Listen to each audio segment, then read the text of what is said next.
Hola, hoy en Retrologando vamos a acordarnos, a recordar la figura y la obra de ese gran monstruo del teatro que fue Teófilo Calle.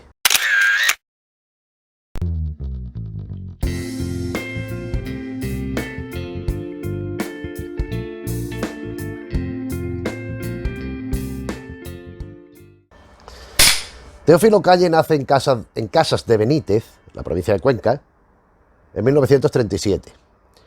Resulta que los padres que vivían en Madrid pues estaban huyendo de las movidas que había en la guerra civil, de la guerra en sí, y estaban de paso por Cuenca. La señora era madrileña, era de Madrid, pues allí en Cuenca pues se puso a dar a luz. Nació Teófilo y, como él decía, después del trabajo de hacerme nacer, me volvieron a llevar a Madrid. En Madrid ya hizo toda su vida. En Madrid estudió con los curas, lo que es la educación infantil, la educación, lo que era la EGB o lo que ahora es pues el colegio. Era un colegio de cura, lógicamente, en la posguerra, pues fíjate, del 37, pues. Con lo cual, y después siempre se interesó por el teatro, desde muy jovencito. En el colegio, por lo visto, ya hacía sus pinitos y sus cosas. Y aunque también estudió otras cosas, estudió arte dramático. Él estudió arte dramático, un momento que no era muy frecuente que la gente estudiara arte dramático, por su vocación interpretativa. Él quería ser actor, fue actor, un actor inmenso, no un actor con una presencia protagonística, porque era un actor que lucía muy bien en escena, brillaba mucho en escena, ocupaba mucha escena, pero a la vez, no, a ver cómo lo explico, era un personaje como que no, como diríamos, que actuaba tan bien, que de pronto parecía que no estaba actuando. Entonces resulta que los papeles tan opuestos que hacía, aunque en la última época de su vida, pues ya sí que fueron papeles más cercanos unos de otros, pero en su momento sí hizo de todos tipos y colores, y siempre es un actor que tiene esta rara y extraordinaria característica, que es que parece como si fuera algo endémico de la obra o del espectáculo que se está viendo. Ya digo, él en 1955 entró en el Centro Dramático Nacional como actor, en el María Guerrero. Estuvo un año y pico, una temporada y pico, haciendo diversos montajes, con papeles más protagonísticos, menos, también a lo largo de su vida. Bueno, él ha sido tenor cómico de revista, primer tenor cómico. Él ha hecho muchos espectáculos vanguardistas. Él estuvo dirigido por Víctor Andrés Catena en un grupo, pues digamos, de vocación vanguardista. En fin, él hizo, yo no sé, como 200 personajes en teatro o una cosa por el estilo. Y siempre, sin excepción, con buenos rendimientos, que incluso las críticas pues lo ponían siempre muy bien, porque era un actor muy eficaz, muy capaz de transmitir, sabiendo muy bien las claves que tiene que tocar, porque es que él un poco era así. Él era un hombre muy amable, muy cariñoso, muy entrañable, muy amigo de sus amigos. Era un tipo que tú sabes que le decía, Teófilo, y a lo mejor Teófilo tenía un compromiso, una cosa importante. Yo recuerdo una vez que le pedí que me acompañara a ver una obra que hacía Saza Tornil. Me había dicho Saza, vente a verme, te dejo 2 entradas. Y le dije, hombre, Teófilo, vente conmigo. Y el hombre tenía una presentación en el María Guerrero con gente que le interesaba, pero yo no podía decir, yo ya le había dicho a Saza que no podía dejar de ir. Pues él dejó de ir al María Guerrero para venirse conmigo a ver la obra de Saza, que lógicamente, pues bueno. Y después lo estuvimos saludando y tomando algo y tal y cual.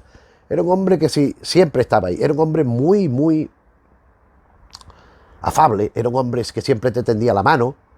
Siempre confiaba en los demás. Eso era muy importante también. No era ningún tonto. Al contrario, era muy inteligente. Por eso sabía también lo que podía y lo que no podía, y con quién podía y con quién no podía. Era un hombre muy expansivo, muy extrovertido. Era una persona muy leída, muy culta, una persona muy culta, que se expresaba con un lenguaje no grandilocuente, ni snob, ni nada, pero muy preciso, como veremos después en sus obras, hace lo mismo.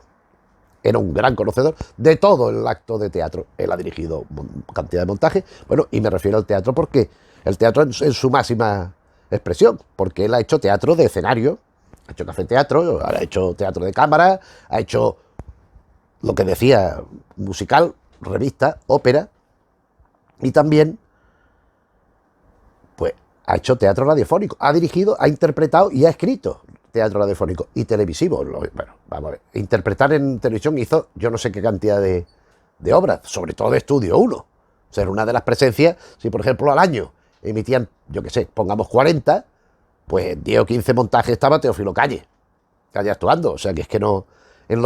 después, en doblaje, él dobló mucho, él puso voz a muchos personajes de televisión, más de televisión que de cine, pero de cine también, pero en televisión sobre todo. Por ejemplo, entre las últimas cosas que dirigió de doblaje, recuerdo que él dirigió el doblaje de una serie de animación llamada Caballeros del Zodiaco, y creo que él también hacía un personaje. Pero el doblaje en general lo dirigía él.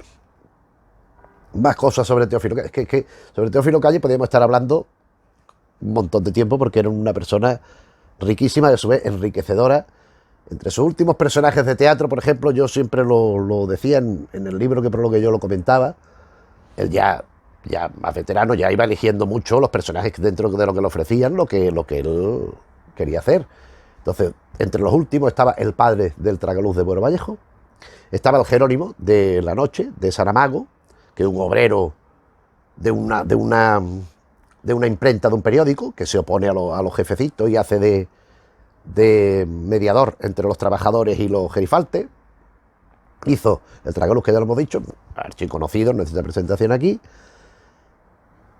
Hizo también el Tío Maravillas de La Camisa, de Lauro Olmo, en la reposición que se hizo en el Bellas Artes. Él hizo el Tío Maravilla, el personaje que aspira a la utopía. Todas estas cosas, como veremos de alguna forma, yo es que ya lo dije en un prólogo que hice, que ahora lo mostraremos, están en su obra. Él las incorpora porque es que es su filosofía de vida. En fin, a él un montaje sobre una obra propia, que también ahora hablaremos, El Arco Iris. Él pues decidió producir la obra, un montaje determinado, la obra ya se había montado antes. Hay que decir que él, pues yo no sé cuántas obras hizo, ahora las repasaremos brevemente, hizo alrededor de una quincena, no recuerdo exactamente, pero él, salvo un espectáculo hecho a propósito, no actuó nunca en sus obras. Él, las obras de texto que él escribía, nunca, y se lo ofrecieron, me consta que se lo ofrecieron, y él prefirió que lo hicieran otros actores para tener una perspectiva distinta. Pero sí dirigió cosas. En cualquier caso, como empresario, estrenó el Arco Iris y fue una ruina. Fue un absoluto fracaso. En mi opinión, la dirección fue muy desacertada. Hubo determinados cambios que no estaban en el texto, nada afortunados, nada felices. Un elemento primordial de la obra, que transcurre una gran parte en el montaje que se hizo durante un sueño, estaba referido de una forma un poco chapucera y barata, allí con una foto puesta allí de la señora. El reparto no era malo, era Carmen de la Maza, una gran actriz, importante. Pepa Sarsa, que tampoco estaba mal, pero es que no es que estuvieran mal los actores, que estaban mal dirigidos con la composición, que fue de Luis Maluenda, que es un actor y director apreciable, pero este montaje pues no le salió. Bien, este montaje a él le costó rehipotecar su casa, le costó hasta el último céntimo que tenía, le costó la salud. Él estaba haciendo el tragaluz de Buero Vallejo y simultáneamente, de hecho en Sevilla se estrenó el Arco Iris de Teófilo Calle al día siguiente de estrenarse la reposición de Buero Vallejo, donde él interpretaba al padre. Él empezó a sufrir estrés, a sufrir ansiedad y lo tuvieron que ingresar porque se desmayaba. O sea, se desmayó, perdía el conocimiento. Otra obra también muy importante que él estrenó en época posterior a esto que estamos hablando, Las Trampas del Azar de Buero Vallejo. Él era el violinista, el único conocedor de toda la verdad de la historia que se está contando. En ese estreno, en Segovia, lo recuerdo perfectamente, él ya sufrió un problema o sea, él salía de escena, se oía unos ruidos, se oía un viento, se oía un cristal que se rompía, un bebé que lloraba y un violín, y salía él tocando el violín.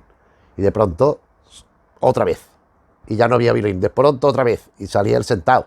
Y la gente decía, ¿esto qué es una obra de vanguardia de Buero o qué? Y sale un señor allí, hay un médico en la sala, porque Teófilo estaba indispuesto. Lo atendieron y el estreno se pudo llevar a término muy bien. Pero ya se quedó tocado desde lo del Arco Iris. Y tanto es así que de pronto pues le tuvieron que prohibir los médicos que trabajara. No pudo seguir trabajando. Entonces Melina, su última mujer, una soprano estupenda, de origen cubano, o de origen cubano y de nacional cubana, una cubana, a ella le ofrecieron dirigir la escuela de arte lírico, de canto de Jerez de la Frontera, y allí se fueron, el matrimonio Calle Melina, con la madre de Melina, otra señora cubana encantadora, era entonces ya muy mayor, muy graciosas, muy divertidas, y se fueron allí. Y él allí, pues empezó, como no se podía estar quieto, porque Teófilo tiene que estar haciendo cosas, pues empezó a hacer unas tertulias en la radio, que montó él. Hacer una especie de asociación sin ánimo de lucro para... Él no actuaba, pero para montar obras, para publicar cosas, para hacer revistas. Todo esto fue muy efímero porque ya después se murió antes de llegar a terminar todo esto. Allí, en Jerez, pero bueno, estuvo feliz lo que pudo. Él creyó dejar las cosas cerradas a su gusto. Y bueno, en fin, vamos a referirnos a lo que es la obra de teatro, porque él, desde su labor interpretativa y como director, porque ya digo que ha dirigido montajes, que ha dirigido muchos cines de televisión, él pues sintió el estímulo de tener que escribir, el tener la inquietud de escribir, y empezó a escribir. En 1972 estrenó la que será su primera obra. En este volumen, Teófilo Calle el Arcoíris, Requiem por un imbécil. Aquí está Requiem por un imbécil, que es la primera obra de él. Este volumen es el donde se incluye este prólogo mío, al que he aludido antes, donde hablaba de esos 4 personajes últimos que hizo y un poco de cómo Teófilo Calle se proyecta en las obras de teatro que escribió. Este Requiem por un imbécil es un texto bastante en la línea de vanguardia de la época. Es un texto, al Arcoíris volveremos después, porque de alguna forma enmarca lo que es el teatro de Teófilo, empieza y acaba. En Requiem por un imbécil encontramos esto, un señor en el primer acto, que bueno, el imbécil es un sentido sarcástico, es como le llaman los demás, es el utopista, es el señor que cree en la razón, que cree en la justicia, que cree en que las cosas impuestas no tienen por qué ser así, el que pretende no claudicar, y como ya se supone desde el título, se anuncia en el título, es un requiem, es decir, termina sucumbiendo ante la sociedad que acaba con él. Este es su primer texto, digo, una clave de un cierto vanguardismo,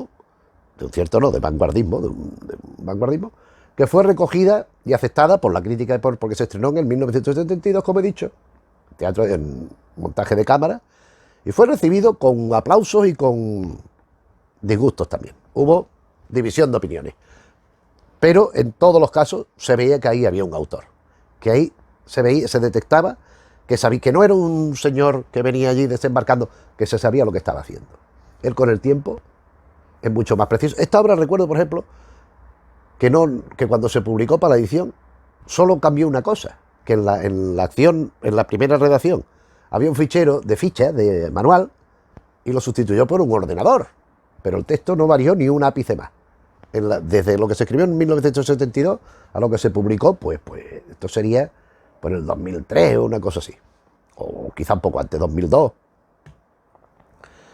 A este estreno del 72 siguieron 2 obras que no conocieron, que yo sepa, montaje en escena, pero sí en radio, si bien un poco reducidas, un poco acortadas, porque eran emisiones de estas que hacían como estudio pero radiofónico, que él dirigía y que le interpretaba muchas veces y que y guionizó muchas veces, igual que en televisión, que eran Operación Matrimonio y Ajedrez para 3. Eran 2 obras, pues con el juego, eran de corte más o menos humorístico, siempre más bien afable.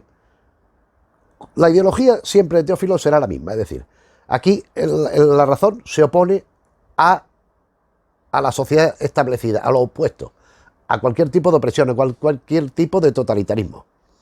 La utopía siempre está ahí, y la utopía no es alcanzable en términos absolutos, pero sí se puede alcanzar parte de ello, por lo menos se puede uno acercar, lo cual siempre conlleva consecuencias positivas. O sea, acercarse a la utopía mejora que distanciarse de la utopía. Ese es el planteamiento.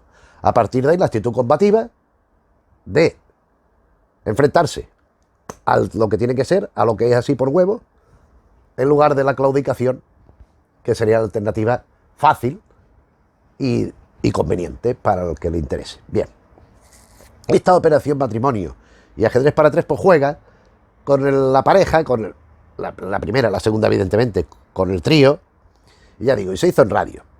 Después hizo, esto estamos hablando del año 74, 76, después hizo El Nene, que era una comedia disparatada, absoluta. Es que esta obra es tan inédita, y las voy a pasar un poco por alto porque son, digamos, siendo obras muy interesantes y muy bien hechas, son lo menos interesante de Teófilo, porque lo más interesante es lo que nos vamos a referir de lleno, que son media docena, ¿no? No sé cuántos, son 6 obras, sí. el nene. Después estrenó una obra en el año 77 en formato café-teatro, que era Un objeto llamado mujer. Un objeto llamado mujer era otra obra en plan gracioso, en plan amable, en torno a la mujer. ¿Qué pasa? Que era en la época del Destape. Entonces no funcionó bien, no funcionó muy bien, pero tampoco funcionó para... No terminó de funcionar, más bien. Pero claro, ahí ya apuntaba una cosa que hubiera sido, se hubiera dado de patadas con lo que hacía Teófilo Calle, con lo que ha hecho después. Que hubiera sido si hubiera entrado en la dinámica esa de las obritas cómicas subidas de tono, por ejemplo, de Santiago Moncada, de un erotismo de tetitas al aire y cosas de esas. Afortunadamente ahora no funcionó. Yo creo que Teófilo por su talante no lo hubiera hecho, pero sí lo podía haber hecho. Entonces, ¿qué hizo él? Pues lo que hizo fue el contraste, lo opuesto a esto que estamos hablando. Él hizo un espectáculo que es el único que interpretó él, con Cesáreo Estébanez, otro actor graciosísimo, de un larguísimo recorrido, muy amigo de Teófilo, y montaron Humor en blanco y negro, donde los personajes se llamaban Teo y Teófilo, y era pues una cosa de que actuaban entre el público. Es que el café-teatro no se entiende ahora, porque ahora por café-teatro entienden a un señor con un micro y con un taburete bebiendo algo y contando chorradas, contando chistes como si fueran monólogos. Eso no era. Los espectáculos de café-teatro eran espectáculos montados, dirigidos, interpretados con guión detrás, y lo que pasa es que se hacía en un bar. Tenía la proximidad del público, podía hacer que interactuara el público, y de luego no era el escenario de la italiana y tal, sino que era pues una tarima que ponían allí. Bueno, esto se hizo y era una cosa que funcionó estupendamente porque era muy gracioso. Y justamente se decía, bueno, era un alegato contra la vulgaridad, contra la chabacanería y estas cosas. Esto fue Humor en blanco y negro, que fue de 1977. Al año siguiente, en el Teatro Eslava, estrena otra que es Solo para mujeres. Solo para mujeres, que después volvió a rehacer. Y le tuvo que cambiar el título, no me acuerdo si lo tuvo que cambiar él, porque la iba a estrenar, pero al final no se estrenó, o la tuvo que cambiar Sebastián Yuñén, porque también hizo un Solo para mujeres. Entonces, uno de los dos tuvo que cambiar y le puso Solo para mujeres. Me parece que fue Teófilo, pero no lo recuerdo. Además eran dos obras que, hombre, la de Teófilo es 20 años anterior a la otra. Entonces es imposible que conociera la de Sebastián Yuñén. Pero es que eran muy parecidas en el tono, en el tratamiento, en el tema que abordaban. A esta le sigue, en 1980, El tiempo perdido, o también llamada, el título original fue Los gestos. Incluido en el libro de la Comunidad de Castilla-La Mancha, El tiempo perdido, la inconclusa El precio de la razón, prologado en un excelente trabajo de Jerónimo López Mozo. Este libro incluye 3 de los 6 títulos fundamentales de la obra de Teófilo Calle. El tiempo perdido es un juego muy bien conseguido de unos señores, de unos ancianos. La obra está estrenada está redactada en 1980 y pone que la acción transcurre a finales de los 70. Vamos a buscar la acotación inicial y después se trasladan, porque es que no es el presente, los 80, son los 90. Esta obra escrita en 1980 o 79, cuando fue, se ubica en el 1996-97, por ahí. Y entonces lo que hacen estos dos viejecitos, un viejo y una vieja, es que retroceden a aquella época anterior, que era los 70, primero 80, que era la actualidad cuando él escribió el texto. Un juego paradójico, muy divertido. Los personajes no cambiaban de aspecto, o sea, no es que de pronto al retroceder 20 años aparecieran 20 años más jóvenes, no, permanecían igual. Lo que pasa es que estaban en otro ámbito, en otro contexto. No podían interferir, no podían pues modificar los acontecimientos históricos, pero sí estaban allí. Daremos un salto, vamos a ocuparnos de este libro, ya vamos pasando a otros, porque aquí vendría otra obra fundamental después. 2, que las tenemos después, pero bueno. Aquí seguiría La inconclusa, que es de 1986-1988. Esto es una tragedia. Una tragedia cotidiana, urbana, moderna. Bueno, es que no me quiero detener mucho aquí porque me interesa más lo que viene a continuación. Y la otra que viene en este libro, El precio de la razón, que esto se llamó también Después de Segismundo. Esta obra es se la redactó en 1991-1995. ¿Esto qué consiste esta obra? Esta obra es una especie de vuelta a la vida de sueño. El Segismundo, después de Segismundo, transcurre en Polonia, en la Polonia actual. Y el protagonista es un individuo, son dos partes, la primera parte tiene unos 50 años y en la segunda han transcurrido 15 años. Pues que está allí escribiendo, que está transmitiendo la situación, su visión utópica de la realidad, de posibilidad utópica, frente a lo que se le impone. Es que el tema, digamos, es siempre más o menos el mismo, lo que pasa que tratado de distinta manera y con argumentos distintos y con estructuras dramáticas y con formas expresivas completamente distintas. Pero el tema es este, o sea, aquí el precio de la razón viene a decir, la tesis de la obra es, donde hay razón, o sea, donde hay más razón, es donde hay más justicia. Donde hay menos justicia, donde hay menos razón. Entonces, donde la gente, por ejemplo, la gente pues mayor, se impone por argumentos de que es que ha sido siempre así, de que es que esto antes, el clásico sonsonete, cualquier tiempo pasado fue mejor. Pues esto no es ningún país utópico, esto por desgracia es muy reciente, es muy actual. Lo sufrimos en nuestras carnes en la actualidad. Y él, pues, opone, en este caso lo traslada a una Polonia un poco ficticia. Y este personaje que escribe, que de esta indumentaria que hemos dicho, apenas descrita, en cierta manera, como el propio López Mozo dice en el prólogo, yo creo que es el propio Teófilo Calle. En orden cronológico estricto, El precio de la razón, o Después de Segismundo, es la última obra que él escribió. Anterior, dijimos La inconclusa, que, o sea, es dentro de las principales, es la anterior cronológicamente hablando, pero en medio hay dos. Entre La inconclusa y El precio de la razón hay otras dos. Hay Un gobernador para la gloria, que es su versión del Quijote. Lógicamente, su versión de las partes de los capítulos de Sancho gobernando la ínsula de Barataria. Es una versión, no, hombre, no vamos a decir que inventa la sopa de ajo, porque no puede ser, una cosa que conocemos, pero una versión bastante novedosa, sobre todo en el enfoque de Sancho de la pretensión de alcanzar la utopía, que es lo que estamos hablando. Esto es del año 88-89, después de Un gobernador para la gloria, viene El café de la ópera, del año 1992. Esto es su homenaje a la ópera. Él conocía la ópera perfectísimamente, ha trabajado en ópera, su mujer, Emelina, es una soprano de ópera de primer orden. Él porque esto no lo comentaba antes, pero bueno, tampoco, él fue secretario de la Unión de Actores de Madrid, de la Unión Nacional de Actores, y cuando él fue el secretario, él impulsó varias publicaciones y, por ejemplo, hizo sendos libros, uno sobre el arte escénica de teatro, o sea, el teatro, y otro sobre la arte escénica lírica, en particular sobre la ópera. Hizo sendos libros con un formato grande, donde plumas de primer orden dentro de los correspondientes géneros incluían sus aportaciones buscadas por él, que era un gran... Él no era un tenor, se decía primer tenor, pero yo creo que él era más bien un barítono. Era más bien un barítono y cantaba muy bien. En el Café de la Ópera, la cuestión es que hace un homenaje a la ópera en virtud de dos autores de los más importantes, que en la primera parte es un homenaje a Verdi y la segunda parte un homenaje a Puccini. Es una actualización de la ópera. Bueno.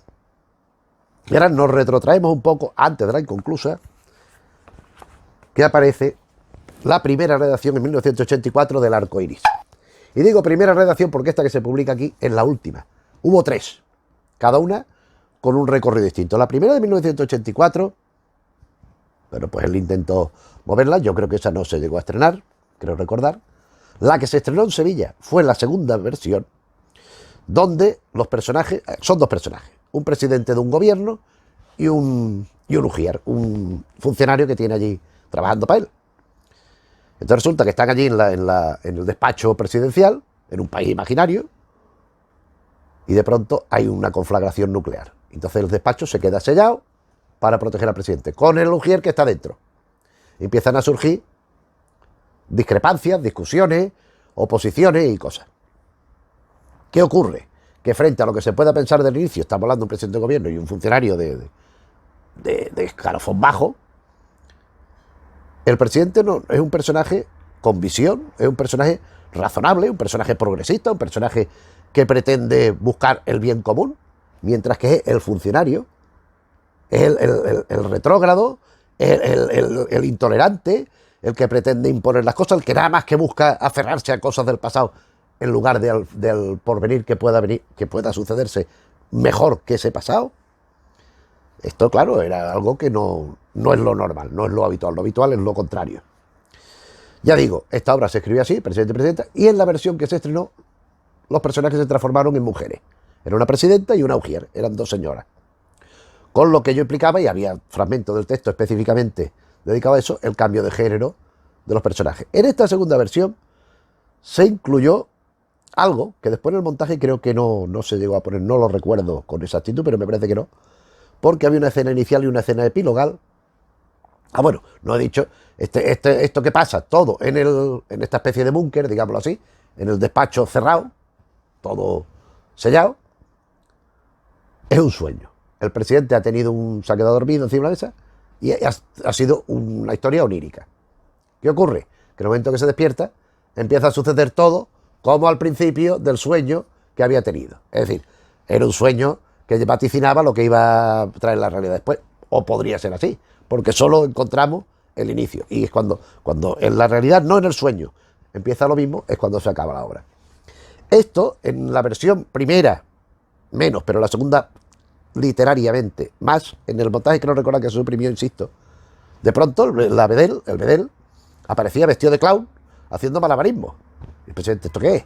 Y esto es lo que sucedía al principio y al final, el elemento que hacía de enlace de todo esto.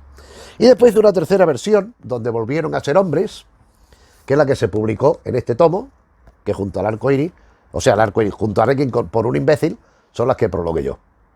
Esta fue una obra, en mi opinión, ya lo he dicho, mal montada, pero muy interesante, con mucho trasfondo, pero dentro de ser una obra muy importante y que ha seguido trabajando a lo largo de casi 20 años, del 84 al 2004, 19 años, la justamente anterior es quizá la obra más importante y más conseguida de Teófilo Calle. Me refiero a Las Cometas. Las Cometas es una obra escrita entre 1982 y 1983 y que en 1985 obtiene el premio Castilla-La Mancha de Teatro, Roja Zorrilla, el premio Castilla-La Mancha.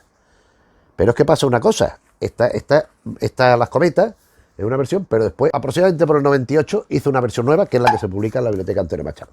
Esta versión y esta no son la misma. El texto mantiene diferencias, y el que se montó fue este. Este texto, que ganó este premio prestigioso y bien dotado económicamente, lo montó dirigido y protagonizado, interpretado y protagonizado, Jesús Puente, que era un actor maravilloso, excelente, y que donde iba pues llenaba, y bueno, pues que él quiso dirigir la obra de su amigo, que además le sacó mucho provecho porque fue un montaje muy bonito. Las Cometas que alude, volvemos al ámbito de mundo real, utopía. Esto es un profesor de matemáticas, que pierde su trabajo. Entonces él tiene su casa, su mujer, sus hijos y tal. Los hijos son personas, no intervienen, no aparecen en ningún momento, son personajes ausentes, pero que ahora él llega a decir, no son personas, son números, no son mis hijos, son números. El primero está acá, el segundo está aquí, el tercero está allá. No tiene ninguna relación con él. Y la mujer es una mujer que trabaja en unos almacenes, ella vendía cosméticos y cosas de estas. Y cuando él pierde el trabajo, no solo no le apoya, sino que se dedica, bueno, ya lo hacía, pero a decírselo, ya tal, a alquilar una habitación por ahí, una especie de estudio pequeñito, y atender a la prostitución, atender a quien le quiera le paga, va allí, se acuesta con ella y se va. Entonces él, cuando descubre que todo esto a la vez que a la mujer la pierde, el trabajo lo pierde así, vuelve con su madre. Su madre es una señora de provincia, que es la que le ha educado pues con una educación castrante, una educación represora, una educación donde no había que mirar ni pensar un poquito más para allá, donde pensar incluso estaba mal visto. Y ella dice que es que a ella la educaron así, y ella intentó hacer lo mismo que le habían hecho con ella. Entonces hay un conflicto entre los dos, es otro de los temas importantes de la obra, el conflicto generacional, señora mayor, él con los hijos, pero él no renuncia a su utopía.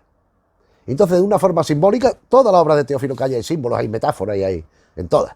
En este caso él va con unos palos y unas telas haciendo una cometa que le lleve a la utopía, al cielo, que es lo utópico, que dicho sea de paso, y enlazo con lo que decíamos antes, con el arco iris, porque el arco iris, que se me pasó a decirlo, a lo que hablo del título, es precisamente eso, es la situación utópica, pero el arco iris es auténtico, ojo, no vale uno de cartulina o uno de plástico, no vale un subterfugio para imitar, para aparentar ser el arco iris, no, el arco iris auténtico, que está allí sabemos que está allí, aunque no lo veamos, está allí, hace la cosa, pero no podemos llegar nunca a alcanzarlo, pero sí podemos estar muy cerca y encontrarlo muy bien. Aquí, las cometas, es una forma de llegar a la utopía, de alcanzar la utopía.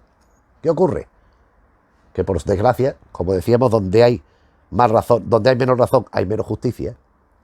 En todos los términos, no hablo de la justicia legal, sino de la justicia poética incluso. Él tiene la cometa preparada para alcanzar, y la coge la madre, la vieja, y se tira con la cometa. ¿Qué pasa? Pues que el mundo pone las cosas en su sitio y la realidad dice que de volar montar una cometa, allí nada. Y ¡pah! Se estampa contra el suelo, se estrella contra el pavimento y se muere. Lo que le hubiera sucedido a él si lo hubiera hecho. Porque lógicamente la utopía en determinados momentos, y fíjate que estaba hablando de los 80, de mediados de los 80, estaba iniciándose lo que acaba de salir PSOE en las elecciones, etcétera, etcétera. Había todavía un cierto miedo a lo que estaban coleando de atrás y bueno, la realidad no era tan sencilla como parecía. Esto en cuanto al recorrido de la obra teatral de Teófilo, que es la que nos interesaba más. Ya digo, un teatro, estas 6 obras que hemos mostrado son las que en mi opinión son las claves de su dramaturgia, las otras son casi todas obras de humor, no menos importantes, más intrascendentes, pero su obra de como escritor, como que no ha dejado, por ejemplo, esta es La cuestión, Memorias de un actor, esto lo publicó la Universidad de Murcia en el año 2000, aquí está él. Aquí, aparte de un periplo por toda su labor interpretativa, estamos asistiendo al despliegue de un ideario estético e ideológico. Él hizo siempre en toda su obra hay un contenido ideológico importantísimo, lo que no quiere decir que sea político. Es decir, él era un hombre de izquierda, era un hombre convencido y absolutamente de izquierda de forma incuestionable. Pero él no provoca en la dirección de seguir la dirección de la izquierda, sino él plantea una ideología que es más profunda y más importante, en los planteamientos más amplios, no la concreción de una determinada ideología, sino la suya en particular. Y igualmente, estética la encontramos en este libro, que me parece que es un libro muy importante y que hay sus fotos y sería recomendable, pues, si no, más como ejercicio de memoria y como ejercicio de inteligencia. Y su última publicación, que apareció póstumamente, yo aquí tengo una dedicatoria preciosa escrita por su viuda, por Emelina,